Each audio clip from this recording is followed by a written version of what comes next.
A brief introduction to this presentation is that this presentation will cover the second assignment with the Changemaker model, and in this presentation I shall cover my project ideas, what I have achieved, and what have I learned. So pretty much my project ideas came from my passion. I want to become a skilled programmer, and I found that many skilled programmers learn to become better developers by modding video games, and plus modding video games can improve my understanding of JavaScript and Python languages. So my project is a grand overhaul to a video game called Total War Warhammer 2, and the game is pretty much a empire building with real-time strategy games. And in my project I plan to add new units, add new game mechanics, and overhaul the entire game. This also including changing skill trees, or maybe adding new units, and maybe changing UI overhaul as well. In my first assignment, I design and create a planning phase, and what I've done is I split my task into 5 phases. The first phase is to create new unit for each faction. Second phase is design a unit card for each unit. Phase 3 is to create new legendary lord. Phase 4 is to add new game mechanic for each factions, and phase 5 is testing my features. However, during the development, I realized that I was unable to hit phase 1, as when I create my unit, the unit has to have a unit card in order to show up on the game. As such, I need to hit phase 1 and 2 together. However, phase 1, creating new units, is very easy. However, phase 2, on the other hand, creating unit card is very difficult for me.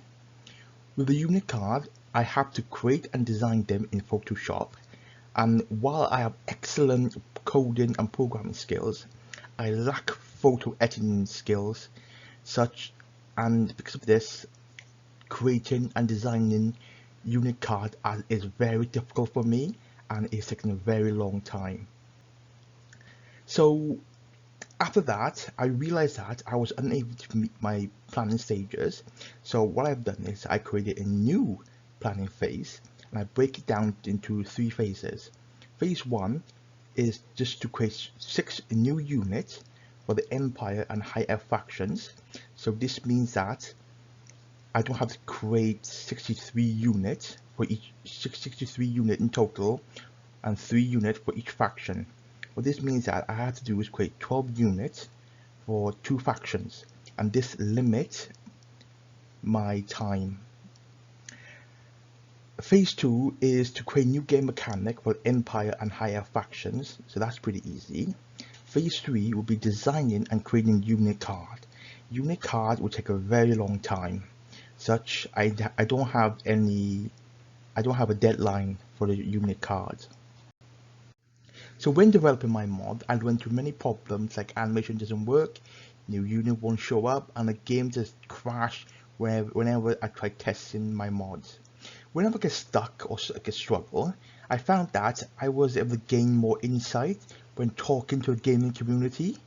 As Steam and Discord, there are many brilliant code programmers up there creating mods for the game, and during my development I found that if I get stuck, I can go over there, talk to 1 or 2 developers, and they have to give me a quick answer. So what I've done was I created a new sort of like a mind map for the list of criteria I need to achieve. So I got my project, I got the Empire faction and the High Elf faction. With the Empire, I'm planning on creating a mechanic when the player can spend prestige to upgrade units, and I'm planning to add 6 new units, 2 missile infantry and 4 infantry units. For the High Elves, I'm planning to add 3 infantry units and 3 missile infantry units. And I plan to add a game mechanic for the High Elves so that it allows a player to use influence to break off alliance, to make alliance, and to force AI to declare war between each other. And here's a quick example of my designing a new unit. This is sort of like this is the scratch, the first phase of it. This is the Empire unit roster in the vanilla game. As you can see here, this is the result of 10 hours of my coding. I create new unit for the Empire roster, and this is the Dismounted Knight of the Blazing Sun, but this is a sword variable. There are other variables like Halberd and Grey Sword, but overall I'm very happy with this unit. This is great result, and I'm about to showcase you more of my fruit. And here's another example, but this time with a Halberdier. This is the Warrior Priest of Sigma by following my new unit design, and this is the Imperial Engineer grenade launchers, and this is the Lochlan long rifle. Overall, all my designs have been spot on, and overall I'm very happy with my new unit. Each unit looked very special and unique.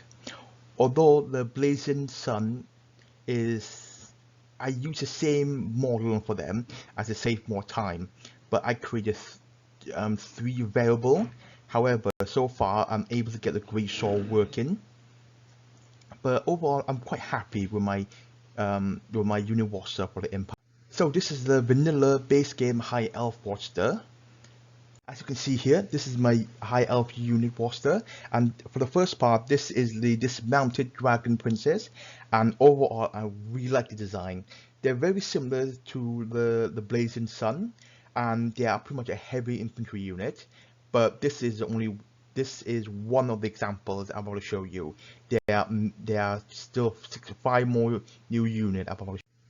Another one of my new unit, and this is a Halberd infantry. This is a Great Sword infantry that deal with armor AP damage.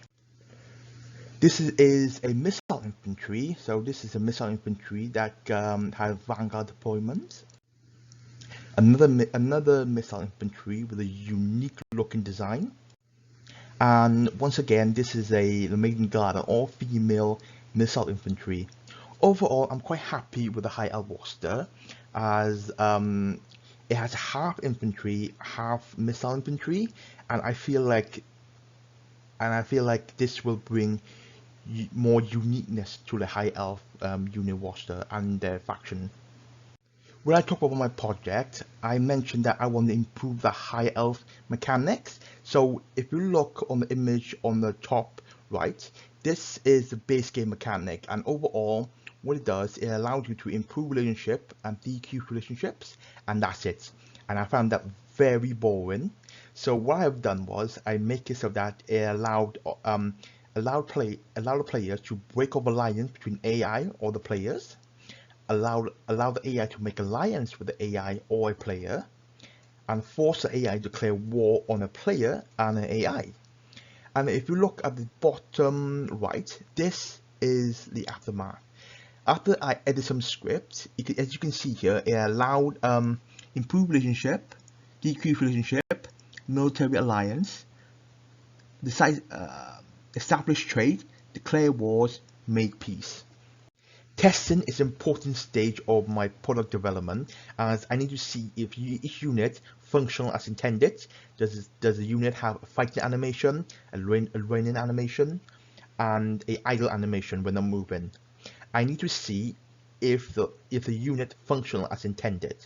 And what I found is that I cannot create new animations for each unit, as doing my research, I found that it would take more than 60 people to 2 to 4 years to make just new animations alone, and I don't have the time or the resources to achieve this. And what I have done was I copy and paste the vanilla animation into my new unit. So for example, if my new unit is a sword and shield unit, then what I would do is I would go to the faction and copy a sword and shield unit, and this applies to running animations, fighting animations, and idle animations. This also